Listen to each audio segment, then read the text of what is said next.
Bonjour à tous, bienvenue dans ce nouveau rendez-vous technique proposé par SIDEV. L'idée derrière ce nouveau format, c'est de créer du lien et de rassembler autour de la table les différents interlocuteurs techniques qui représentent les trois acteurs de l'audiovisuel que sont constructeurs, distributeurs et intégrateurs pour discuter ensemble autour de sujets techniques, de nouveautés, de produits qui répondent à des problématiques ou à des besoins du marché ou tout simplement qui ont suscité notre intérêt pour leur fonctionnalité ou autre. Donc pour ce premier numéro, on est très content de recevoir avec nous Johan Igel. Donc Johan, bonjour, merci d'être là. Bonjour Et Adrien. pour ceux qui ne te connaissent pas, peut-être que tu peux te présenter, s'il te Bonjour à plaît. tous. Bonjour, merci Adrien. Merci à CIDEV de m'avoir convié à ce webinaire. Donc, je suis Johan Nigel.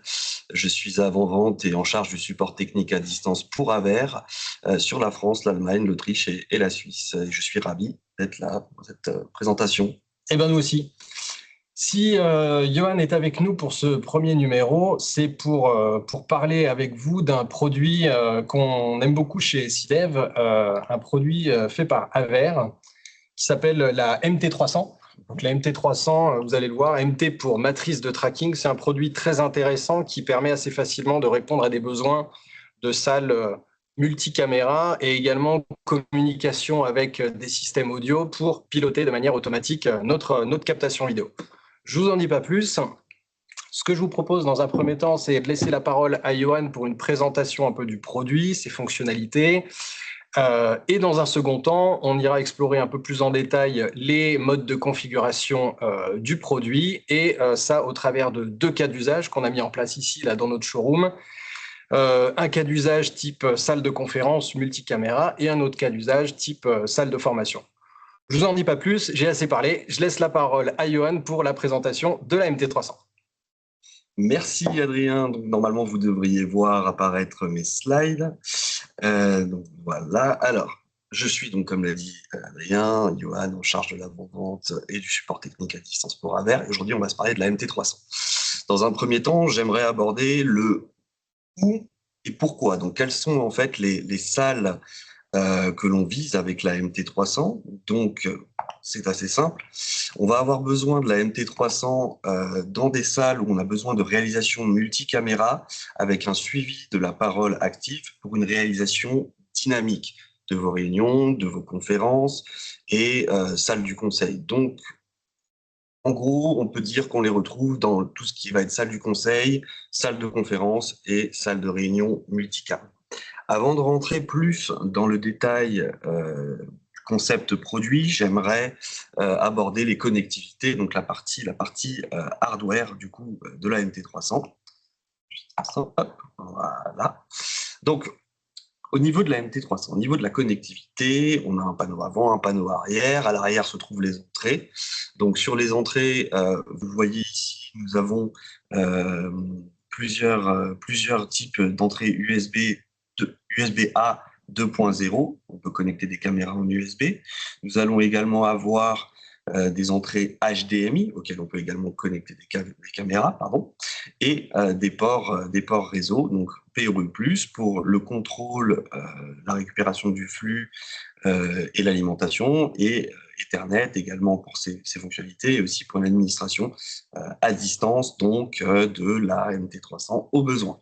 En face avant, nous allons avoir des sorties du coup USB-B 3.0, nombre de 2, donc qui sont non simultanées, et également des sorties HDMI pour une diffusion en local du flux.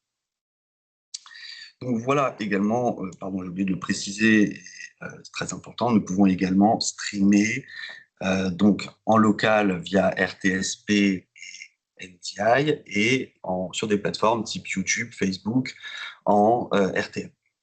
Donc voilà pour ce qu'il en est pour les connexions physiques. Passons maintenant au concept produit. Alors, comme le montre cette slide, la MT300 permet de combiner plusieurs flux vidéo provenant de différentes sources différentes, qu'elles soient HDMI, USB, IP, en un seul flux avec une disposition choisie vers un PC, une MTR ou un stream direct, comme je le disais, en local ou sur des plateformes. On va également avoir la possibilité d'acheminer le flux audio et donc de disposer, comme on peut le voir, les sources de manière différente, donc avec différents layouts. En parlant de ces layouts, nous avons là à l'image les possibilités, donc la simple, le picture-in-picture, le side-by-side, le fait aussi de faire, donc, on verra ça après, l'audio tracking et de mettre le main presenter donc ici avec du vignettage en 3, pardon, ou en 2, ici juste en dessous. Mais voilà, la MT300, ce n'est pas que de la vidéo, c'est aussi la possibilité de contrôler les caméras connectées. Pour contrôler les caméras connectées, la MT300 va communiquer avec des systèmes audio. Ces systèmes audio vont remonter des informations comme des canaux ou zones actives à l'instant même, donc audio, et la MT300 va associer ces informations à des caméras et pour déclencher des rappels de presets. Donc, comme on le voit à l'image, voici les partenaires avec qui nous travaillons. Adrien fera un focus un peu plus détaillé par la suite. Et nous allons voir maintenant la façon de configurer tout cela. Donc, pour la configuration, c'est assez simple. Nous utilisons une interface web pour se connecter, on ajoute ses périphériques, on crée des groupes, c'est aussi là qu'on va administrer un peu toute la partie système. Donc ça, c'est sur l'interface web, mais on peut aussi faire cela depuis là, le CP10 G2, notre Adrien donc à l'image. Et nous avons également ce qu'on appelle la MT Control Panel, c'est ce qu'on retrouve d'ailleurs dans le CP10G2, qui est une application disponible sur Android, PC et Mac. Et puis, évidemment, des systèmes d'automation permettent de contrôler, donc systèmes d'automation, Nextron, Crestron, comme vous le voyez à l'image, permettent de contrôler donc la MT300. Donc voilà un peu pour cet aperçu, cette présentation, si je puis dire, Adrien. Je vais te laisser donc reprendre la main maintenant sur la partie un peu plus config et démonstration. Super, merci beaucoup Johan. Donc, je n'ai pas précisé en début de vidéo, mais si vous avez des questions sur le produit, sur les fonctionnalités, ou si vous voulez revenir sur certains points, il y a le fil de questions-réponses dans la réunion Teams, dans le webinaire, et n'hésitez pas à les poser. On pourra y répondre soit par écrit pendant le webinaire, ou alors on prendra un temps à la fin pour y répondre à l'oral et adresser un peu toutes vos interrogations. Donc, pour revenir sur ce que présentait Johan, je vais partager à mon tour. Donc, Johan a parlé de cette double casquette, de ce double rôle que peut avoir le MT300, à savoir la capacité à combiner plusieurs flux vidéo en un seul, ce qui peut être un besoin dans pas mal de salles, que ce soit des salles volumineuses, des grandes salles de réunion, des salles de conférence, des auditoriums, ce genre de choses. Donc, combiner plusieurs flux vidéo en un seul, soit en commutation automatique, soit avec un affichage multiview, et également la capacité à communiquer avec les systèmes audio, avec des systèmes audio parmi les solutions leaders du marché, pour récupérer les infos en temps réel de quelle zone est active, quel canal audio est actif, et en fonction, rappeler les bons presets de caméra. Donc, parmi les solutions audio compatibles, je vais juste faire un petit focus sur les solutions présentes au catalogue CDEVS, les solutions sur lesquelles nous, on sera le plus à même de vous accompagner. Comme vous voyez, il y a déjà pas mal de produits que vous avez très probablement l'habitude de voir passer, voire de travailler avec. Donc, on va retrouver des produits Shure, des produits Bosch et des produits Bayamp. Produits Shure, toute la gamme MXA, donc la gamme de micros et processeurs dédiés à la visioconférence notamment, donc à la fois les micros, mais également le P300 lui-même. On va pouvoir communiquer directement avec le P300 et son mélangeur automatique, récupérer les infos de quel canal est actif à quel moment. On a la possibilité également de communiquer avec le système de conférence sans fil de Shure, le Microflex Complete Wireless. Chez Bosch, on va retrouver leurs 3 systèmes de conférence, le CCS 1000D, le Disentis sans fil et le Dicentis filaire, et également chez Bayamp, les Tessira et un processeur Tessira et micro parlé. J'ai mis en surbrillance les deux, donc MXA 920 et CCS 1000D, parce que c'est les deux qu'on va utiliser dans la démo qui va suivre. Si vous souhaitez connaître la liste exacte de tous les équipements, y compris des autres constructeurs qui sont compatibles avec la MT300, vous pouvez retrouver cette liste détaillée dans la release note. La release note qui accompagne chaque firmware, donc disponible en téléchargement sur le site d'Aver. Quand vous téléchargez cette release note, vous avez un champ dédié à la compatibilité audio avec tous les systèmes audio. Donc c'est une liste qui évolue de version de firmware en version de firmware. On va vous présenter un petit peu la démo qu'on va vous faire. La démo qu'on va vous faire. Donc, comme je vous le disais en début de vidéo, on va organiser cette démo autour de deux cas d'usage. Un premier cas d'usage de type salle de conférence. Salle de conférence avec un système de conférence, en l'occurrence le Bosch CCS 1000D, dans lequel, bon, pour la démo, on a juste mis deux postes de conférence qui sont devant nous et deux caméras. Donc on est dans une config, une caméra ne pourrait suffire, par exemple, une salle avec 10, 15, 20 postes de conférence. Et donc deux caméras Aver, une caméra TR535N, c'est celle qui nous filme en ce moment, et une caméra TR211 qui, elle, va avoir en charge, je vous le montre, la TR535 va avoir pour rôle de filmer le plan large des participants, et la TR211 va, elle, avoir pour rôle de filmer des plans individuels de chaque participant en fonction des prises de parole. Quand le poste 1 est actif, la caméra TR211 va filmer le poste 1. Si le poste 2 prend la parole à la place, la caméra TR211 va changer de preset pour aller filmer la personne qui appuie sur son poste de conférence. Si les deux parlent en même temps, on repasse sur un plan large de manière à avoir tout le monde à l'écran. Et quand tout le monde s'arrête de parler, on repasse également sur le plan par défaut, la TR535 qui filme le plan général. Donc ça, ce sera le premier cas d'usage, salle de conférence. Le deuxième scénario qu'on a mis en place pour vous faire un peu la démo du produit, ça va être un espace de type salle de formation. Salle de formation avec un espace table, qui pourrait représenter l'espace sur lequel on est en ce moment, une TR535, pardon, en termes de produit, donc toujours la caméra Aver, une captation par le plafond avec un Shure MXA 920. D'ailleurs, c'est celui que vous entendez depuis le début de cette présentation. Un 920 qui va avoir deux zones de captation audio définies, une zone autour de la table, une zone située près d'un tableau blanc. L'espace où le formateur peut être amené à se déplacer. On va pouvoir lier donc la captation vidéo grâce à la MT300 avec le MXA 920, de manière à ce que dès que l'audio sera détecté dans la zone assise, cela va rappeler un preset de la TR535 pour filmer la zone assise.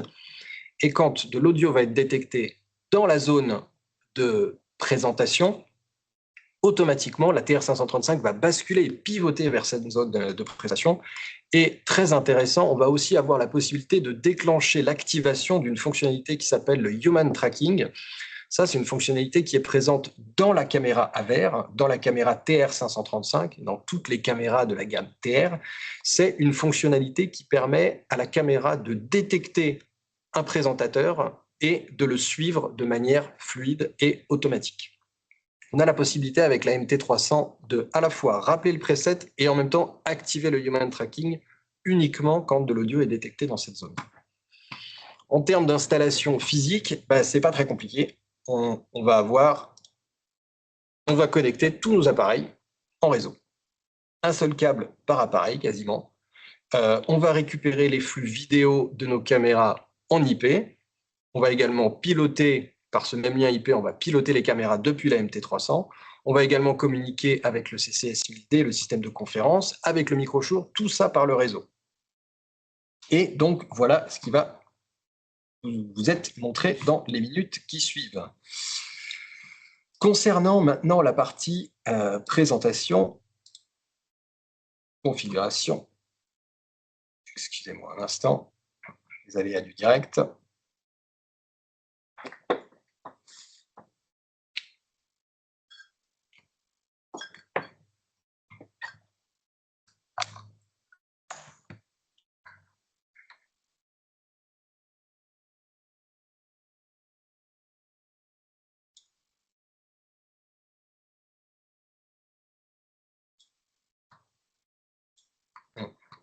jongler entre X interface réseau.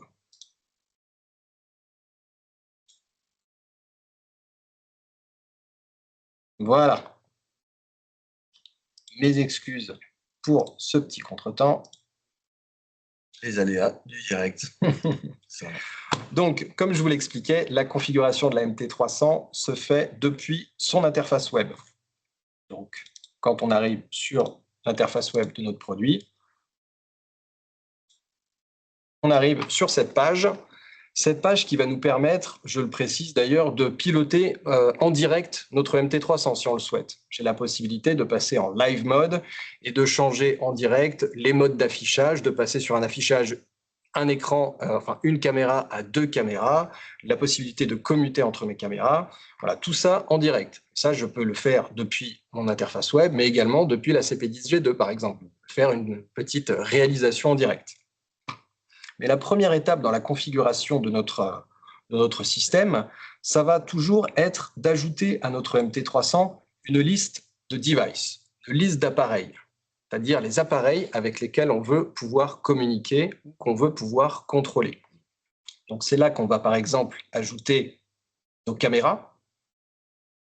Donc de manière assez facile, on ajoute nos caméras, on va préciser s'il s'agit de caméras qu'on récupère en IP ou via une des entrées HDMI ou USB.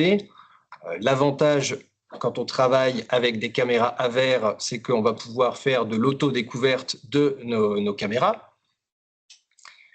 On va également renseigner les identifiants de connexion, mot de passe, pour que la MT300 soit autorisée à communiquer et à contrôler ses périphériques.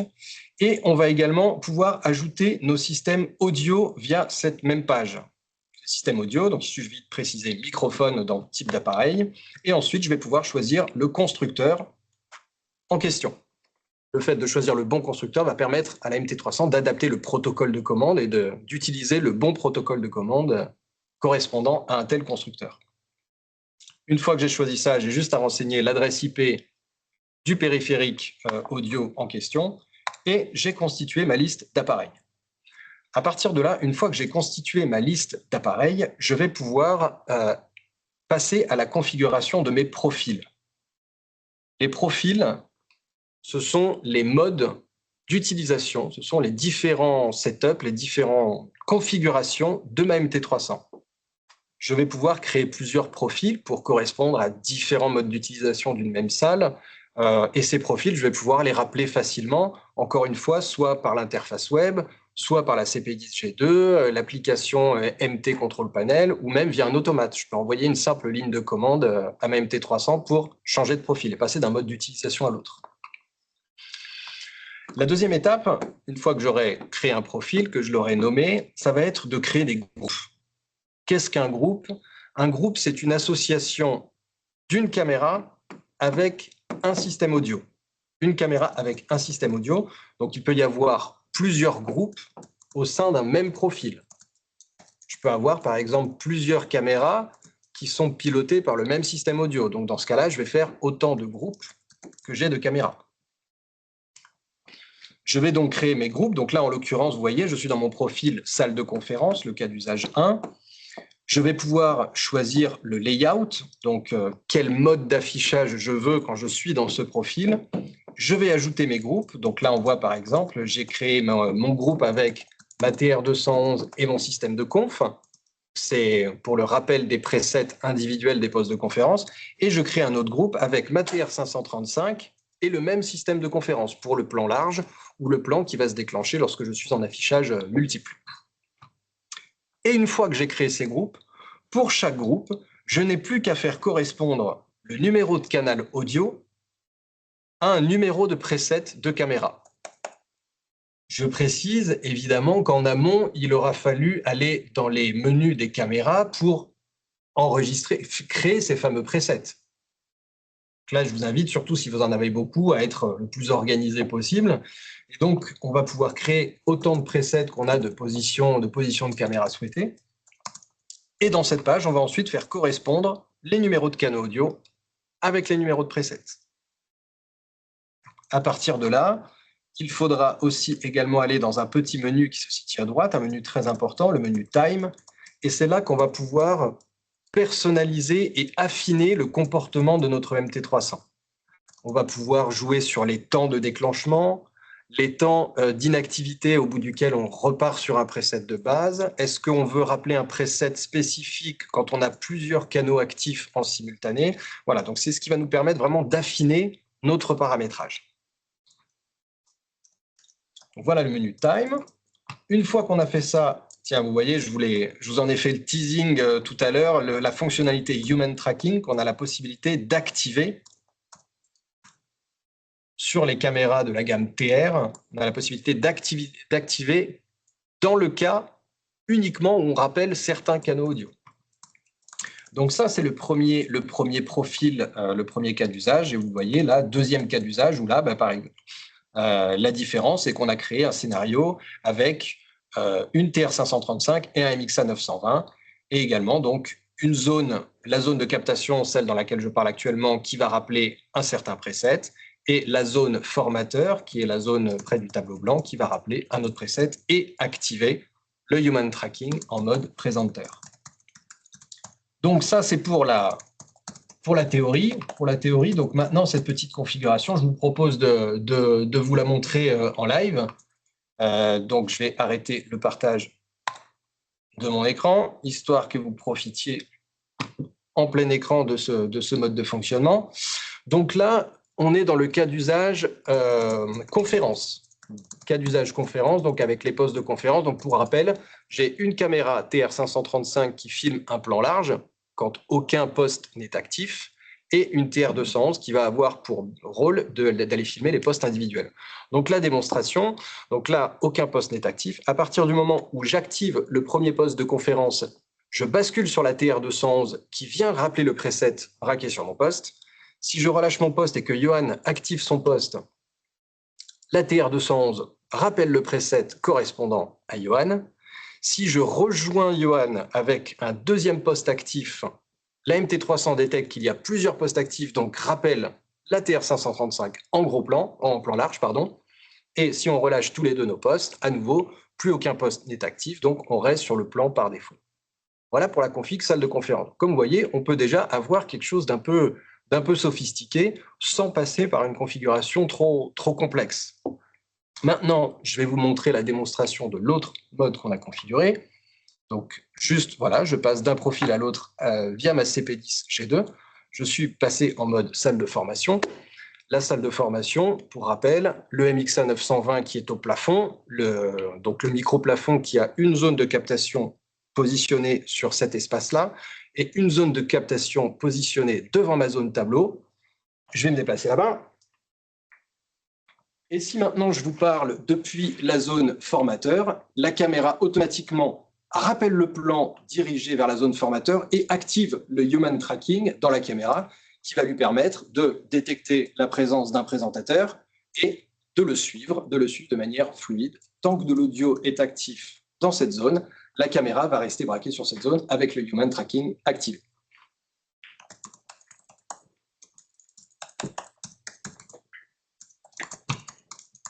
Voilà un peu pour cette démonstration de fonctionnement. Donc, je ne sais pas si ça éveille déjà des questions chez vous. En tout cas, j'espère que ça vous a intéressé. Est-ce qu'on a beaucoup de questions sur la discussion, Johan? On commence à en avoir quelques-unes, en effet. J'en ai noté une qui est importante, qui est au sujet du nombre de groupes que l'on peut créer avec cette MT300. Donc, en fait, on va pouvoir rentrer 7 flux donc, vidéo. Mm-hmm. Et en fonction de ces 7 flux, on va pouvoir ensuite créer des groupes. Okay. Donc, toujours micro. Par exemple, j'ai 3 caméras en HDMI. Mm-hmm.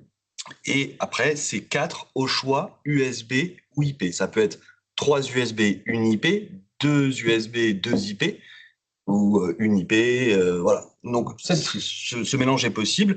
Et après, on vient lier ces 7 flux en fonction, caméra 1, micro 1, caméra 1, micro 2, caméra Ok, voilà. Donc on n'est pas limité par le nombre de groupes, mais on est limité par le nombre de flux vidéo différents. Exactement. Tout en rappelant une chose, c'est qu'on peut afficher en simultané maximum 4 flux. En simultané, oui, 4 flux vidéo. Le layout maximum, c'est 4 images. 4 images, oui, exactement. Alors, moi, je vois une question. La MT300 permet d'ajouter des effets de transition vidéo. Le passage au noir pour le passage d'une caméra à l'autre est un peu violent. Alors, non, on n'a pas la possibilité d'ajouter ce genre de transition-là. Alors, il faut quand même préciser que ce produit, la MT300, n'a pas non plus pour vocation à remplacer un système d'automation très complexe ou une réalisation en direct. Si on rentre dans des scénarios qui sont très spécifiques, très complexes, avec beaucoup de systèmes audio ou alors vraiment des comportements différents pour chaque cas d'usage, on peut atteindre les limites du produit. Encore une fois, ce produit n'a pas vocation à remplacer un système de type automate. Mais l'idée de ce produit, c'est plus de proposer quelque chose de plus accessible et de plus facile à mettre en œuvre quand le besoin n'est pas justement trop complexe, sans avoir nécessairement à passer par une couche automation un peu trop complexe et un peu trop exigeante. Je vais répondre du coup aussi à une chose par rapport au passage où j'ai cru lire un petit instant que les switches étaient violents entre chaque caméra et qu'il y a un passage au noir. Alors, il faut préciser que ce passage au noir a eu lieu quand on a changé de profil. Normalement, on ne change pas de profil en pleine session. On définit un profil. Aujourd'hui, je suis en mode salle de conférence. Donc, en amont, je charge mon profil salle de conférence. Et ensuite, si je passe en mode salle de réunion, là, c'est que la conférence est terminée, donc la réunion, quelqu'un va venir après faire une réunion, et par conséquent, je vais charger un profil. On ne charge jamais un profil. Là, on l'a fait pour les besoins de la démonstration, pour étayer ce que tu disais. Ouais, complètement. Alors, je vois une autre question aussi, une autre question demandant est-ce qu'il est possible d'avoir un canal en priorité?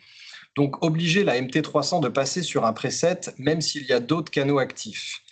Alors, il y a en effet la possibilité d'avoir une notion de priorité. Je vais peut-être repartager le menu pour vous montrer où ça se trouve. Si je repasse sur le profil salle de conférence, là, vous voyez, par exemple, c'est la priorité, elle a été activée justement sur un des deux groupes. La priorité va intervenir lorsqu'on a plusieurs caméras qui sont liées à un même système audio. C'est-à-dire que si un même canal audio est censé rappeler les presets de plusieurs caméras, on a la possibilité de définir la priorité sur un de ces groupes. Et dans ce cas-là, quand un canal est partagé parmi plusieurs groupes, c'est le groupe qui a la priorité qui va être affiché. On peut aussi utiliser ça pour justement un retour à zéro. Si aucun canal n'est actif, on repasse également sur ce groupe qui a la priorité. C'est le cas là d'ailleurs dans cette config. Je me suis permis de répondre également au fait de prendre la main sur les caméras en RS, Visca, etc. en cas de perte du contrôle du système. Donc, il est possible de prendre la main sur les caméras depuis la MT300 en Visca over IP. Oui, c'est possible parce que on choisit comment les contrôler. On peut aussi contrôler via RS422 depuis la MT300. En revanche, une chose, pour la deuxième partie de la question, si on perd le contrôle du système, il est toujours possible de contrôler la caméra par l'interface web dédiée de la caméra. Ça, oui, je ne sais pas si on a bien compris la question, mais oui, après, il est tout à fait possible de prendre la main sur les caméras en direct. Ça, tout dépend de la caméra choisie et de ses modes de contrôle qu'elle autorise. Est-ce qu'elle a un protocole de commande pour du contrôle IP, en RS ou autre. Voilà, en l'occurrence, les caméras qu'on utilise, les caméras AVR de la gamme Pro AV, que ce soit les gammes PTZ ou TR, elles ont tout à fait des possibilités de contrôle en direct, que ce soit en Pisca, RS ou IP autre. Et pour répondre à la question également de Cyril, s'il est possible de faire un freeze lors du changement de preset, oui, mais ça va être directement dans les menus de la caméra. Exactement. Les caméras ont cette possibilité de d'activer un freeze pour ne repasser sur l'image en direct qu'une fois que le mouvement de caméra est terminé. Ça, on peut tout à fait le faire. Mais encore une fois, ça va être configuré au niveau de la caméra et non pas au niveau de la MT300. Une question aussi intéressante de David concernant la gestion de l'AEC du N-1, si je ne dis pas de bêtises. Comment est-il géré? Est-ce que c'est le MT300 ou la Shure qui gère cet AEC pour que justement on ne capte pas les HP si quelqu'un s'exprime à distance, que les caméras aient traqué? Alors, moi je précise juste par rapport à la MT300 une chose. La MT300 remonte des coordonnées, des informations du système audio et ne traite aucunement l'audio. Ce n'est pas un DSP. Donc en fait, que ce soit en entrée ou en sortie, nous ne traitons pas. C'est important de le préciser. Ça va être, je te laisse du coup. Ouais, et par contre, ça me permet d'amener une précision. Donc, moi, j'ai pas encore eu l'occasion de faire des tests directement de cette fonctionnalité, mais il y a quelque chose de très intéressant qui a été ramené justement à la dernière version de firmware de la MT300 concernant justement cette notion de site distant. Dans la mesure où on communique avec un 920, le 920, lui, il a son propre traitement AEC. On est d'accord. Donc, en fait, on lui renseigne une référence AEC dans laquelle il y a le site distant. De cette manière, lui-même est capable de dire si le son détecté est du site distant ou pas. La MT300, en communiquant avec ce 920, elle va être capable également de recevoir cette information et du coup, on va pouvoir lui dire qu'on ne veut pas traquer le far end, donc le site distant. Donc, c'est une fonctionnalité qui est possible, mais avec les systèmes de captation Shure.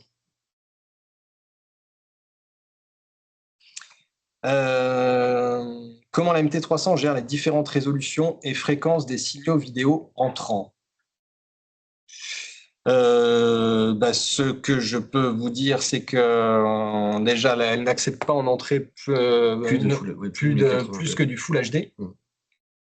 Elle va ensuite convertir en sortie un flux 4K en sortie. Flux 4K, ouais, exactement. Donc, comment elle gère les résolutions et fréquences des signaux vidéo? Moi, personnellement, je n'ai pas la réponse comme ça. Donc, après, ça dépend, en principe, de la gestion de la fréquence des signaux vidéo entrants. Ce serait, c'est du 1080. Tout ce que je peux vous dire, c'est que c'est le maximum du 1080p Full HD. Après, la gestion, qu'est-ce que vous entendez par gestion? Peut-être qu'on peut... Ce qu'on pourra faire dans un second temps, c'est vous envoyer une petite synthèse un peu technique, ou alors vous pouvez prendre contact directement avec nos équipes techniques pour affiner certains points. Nous, on est là, on est en capacité de répondre à pas mal de demandes, et ensuite on est aussi capable de faire le relais avec le constructeur pour les différentes questions. On peut serrer au maximum le plan caméra, capter une seule personne, même si la captation se fait par lobe. Oui, tout à fait. En fait, il faut arriver à distinguer la mémoire, le preset caméra, l'image en question de la caméra qu'on a enregistrée en amont, le preset qu'on a créé dans la caméra, du canal audio qui ne sert que de déclencheur.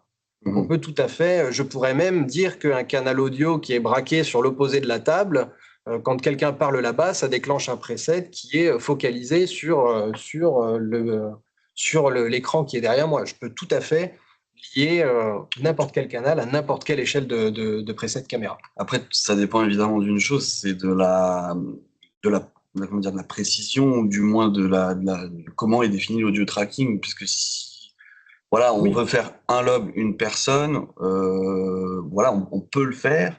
Maintenant, attention aux zones d'overlap, de chevauchement, justement, de lobes. Oui, bien sûr. Parce qu'après, toutes ces informations vont être retransmises à la MT300 et du coup, va pouvoir prioriser certaines choses, mais la source doit être bien définie.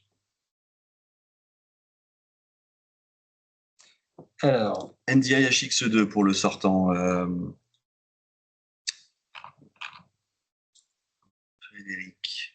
et NDI HX3 en entrant pour les caméras. Oui, c'est vrai. On a cette question. Quel type de NDI est supporté pour les flux de caméras? Donc NDI HX3 et le flux NDI sortant, NDI HX2. Alors, Cyril, pour la gestion du XYZ avec le 920 via la MT300, donc oui, c'est je vois que tu as commencé un petit peu à t'intéresser au produit depuis un moment. On a également la possibilité, si je repartage mon écran, dans le cas des micros Shure MXA 920, comme vous le savez peut-être, ces micros 920 sont capables à chaque instant de donner via leur protocole de commande les coordonnées XYZ, donc positionnement dans l'espace de la personne qui parle. On a la possibilité de demander à la MT300 de piloter les caméras en direct en se basant précisément sur ces coordonnées XYZ. Pour ça, on ne va plus passer en mode canal, comme le mode qu'on avait sélectionné jusque-là, mais on va passer en mode active position. En mode active position, donc là, je ne vais pas vous le faire là parce que du coup, ça perturberait, il faudrait rentrer dans la configuration. Le mode active position, il va nécessiter une première étape de calibration, à savoir, il va falloir que la caméra puisse se positionner dans l'espace par rapport au micro, pour arriver à interpréter les coordonnées XYZ du micro comme des coordonnées, elles, de pan, tilt et de zoom. Donc en fait, la caméra va nous demander d'enregistrer certaines positions en faisant correspondre des marqueurs à l'écran avec des éléments physiques du micro en lui-même. De cette manière-là, ça va lui permettre de se positionner, se géolocaliser vis-à-vis du micro. Et à partir de là, on va avoir la possibilité d'avoir un suivi en direct qui correspond aux coordonnées XYZ. C'est une fonctionnalité qui est intéressante. J'émets quand même des petites réserves quant à cette fonctionnalité parce que elle est quand même très dépendante. Je pense que ceux qui ont déjà tenté ce genre d'installation s'y sont confrontés. On est quand même très dépendant de la qualité acoustique du lieu, oui. À mon sens. Dans une salle réverbérante, par exemple, on peut avoir des fonctionnements parfois un peu erratiques ou des coordonnées XYZ qui ne sont pas tout à fait tout le temps correctes. Et également, je voulais dire, donc l'acoustique de la salle. Et puis également, on se retrouve avec un rendu vidéo avec beaucoup de mouvements caméra. Et en fait, même si c'est souvent un rendu qui est efficace ou qui plaît au moment de la présentation, à l'usage, il est pas rare également que des clients émettent des avis comme quoi l'image bouge trop, il y a un peu trop de mouvement, ça peut être un peu fatigant sur la durée. Et certains préfèrent plus du rappel de presets avec des images un peu plus stables. Mais ça, après, c'est à la discrétion de chacun, c'est à la préférence de chacun. On a déjà abordé pas mal de points, il y a beaucoup de questions. Quelles sont les informations de code programmation à rentrer dans le MT300? Donc, le protocole de commande de la MT300, il est disponible dans le... Tout est disponible, oui. Alors, on va pouvoir faire en VISCA over IP, VISCA, donc ça va être sur le port 52.381. Et le format de commande, je ne suis pas certain de si ça répond exactement à la question, mais le format de commande est en hexa. Le protocole de commande, il est accessible librement sur la notice, sur les docs en téléchargement sur le site de Aver. Et il y a déjà plusieurs constructeurs de produits d'automation qui ont déjà commencé, qui ont déjà créé des drivers spécifiques pour piloter la MT300. On arrive au terme du timing, donc on va être obligé de s'arrêter là pour aujourd'hui. On est super content. Merci également beaucoup pour votre participation, pour votre intérêt. On espère également que ce format vous a plu. Bien évidemment, vous avez nos contacts ou les contacts d'un interlocuteur, un interlocuteur vente chez SIDEV. N'hésitez pas à revenir vers nous, à partager avec nous vos questions, vos retours terrain, parce que c'est vraiment l'idée de ce rendez-vous, c'est vraiment de créer un échange entre nous, de mettre en place de la communication et de partager nos expériences afin de tous avancer ensemble. Donc, si le format vous a plu, n'hésitez pas à nous le dire et il peut évoluer à l'avenir. Ça dépendra également de vos retours. Et donc, merci encore beaucoup, Johan, d'avoir inauguré ce format avec nous. Merci à toi d'avoir fait le déplacement et d'avoir tenu le bâton avec nous. Merci à vous pour votre présentation. On vous tient au courant pour le prochain numéro. Bonne journée, bon week-end et j'espère à très bientôt. Salut!